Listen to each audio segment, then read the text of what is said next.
Alright, we're going to look at skinning in this tutorial. I've pulled in a figure from Mudbox. It's just the standard human figure in Mudbox. And I have drawn a biped and placed him roughly in the center of the model. So the first thing we're going to do is we're going to make sure that our biped is selected. Right up here in the upper left hand corner where it says all, we're going to select bone. And what that does is it only allows us to select the biped, and it doesn't allow us to actually manipulate the model. So the next thing we want to do is come over to our motion tab and make sure we're in figure mode. And then at this point all we're going to do is move our extremities so that they match up as close as possible with our model. Now in order to make this one work, we're going to have to stretch out some bones, which we'll use the scale tool for. So the example here would be my hand is right there where it actually needs to be down here, and I know my model has symmetry to it, and I know the biped has symmetry to it, so we want to stretch these bones at the same time.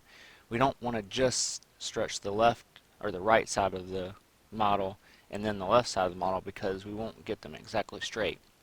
So the way we're going to do that is we're actually going to select the first bone we're going to stretch and hit Control, select the second bone,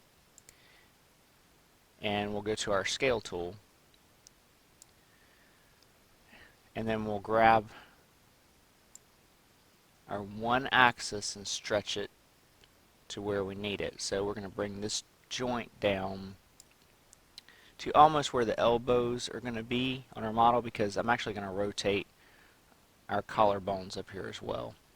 So let's go ahead and do that. I'm going to go to my selection tool, hit Control, and our rotate tool, and we'll rotate them down. Now you have to watch this because see, our hands came out, so we'll need to move both hands back.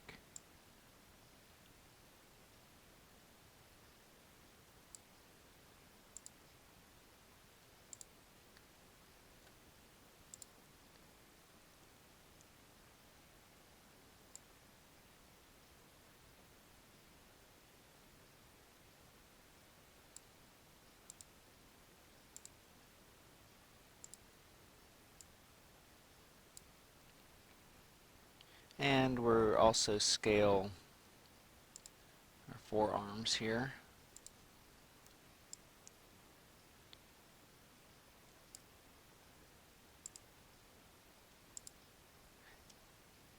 And for the purposes of this tutorial, once I get these hands close to where they need to be, we'll call it quits. Now if I was truly modeling this, I'd work on the fingers and things like that. So now at this point we need to actually skin this guy. The way we're going to do that is we're going to come back up here to all. We're going to select our actual skin. We're going to throw a skin modifier on him.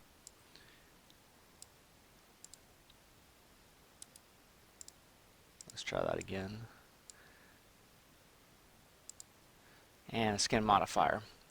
So now we need to tell the skin what bones we want to actually interact with the skin. So down here we'll add bones, and we see the biped here. We actually need to expand all, so display expand all.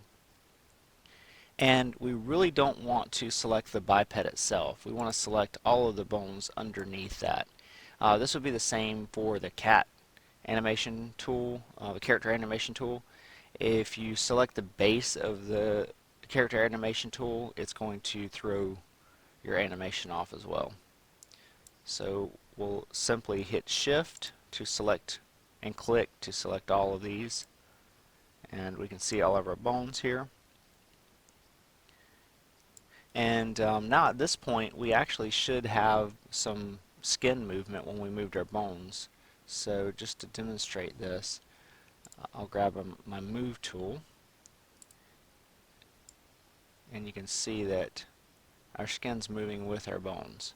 Now, we do have some issues with, like, for instance, you can see when we move this, we've got creasing in here, which is very common when we're rigging characters. And we need to, in order to fix that, we actually need to change the amount each of these polys are being affected by the bone itself, and we also need to change the envelopes of the bones.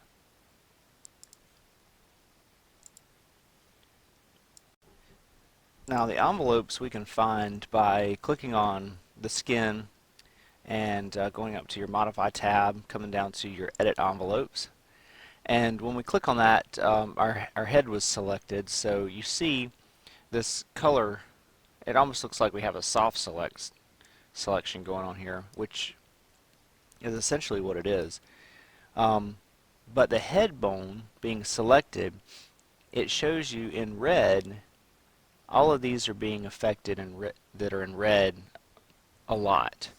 And as it comes down, it's being less and less affected. The skin's being less and less affected by the bone. So if we select our calf, for instance, we can see that this left calf, right in here, just below the knee and just above the ankle, all of these polys are being affected drastically, and then as it goes up from the knee and down from the ankle, they're being affected less and less. So this allows us to see, when we select this thigh, we can see where it was creasing, and we can go in there and actually change this envelope. The way it works is you can move the envelope, you can make it bigger, you can shrink it. So if you're getting polys that are, for instance, if the top of our envelope's too big, we can see that when this bone moves, now all of these polys in here are going to be affected as well, which is going to give us a stretch in motion. So you'll want to go in there and adjust these envelopes so that only the polys you want are being affected by each bone. And a lot of times this is just trial and error. When you get it to where you think it is, you can play some animation or move the bone, and you can see how the skin's being affected by that.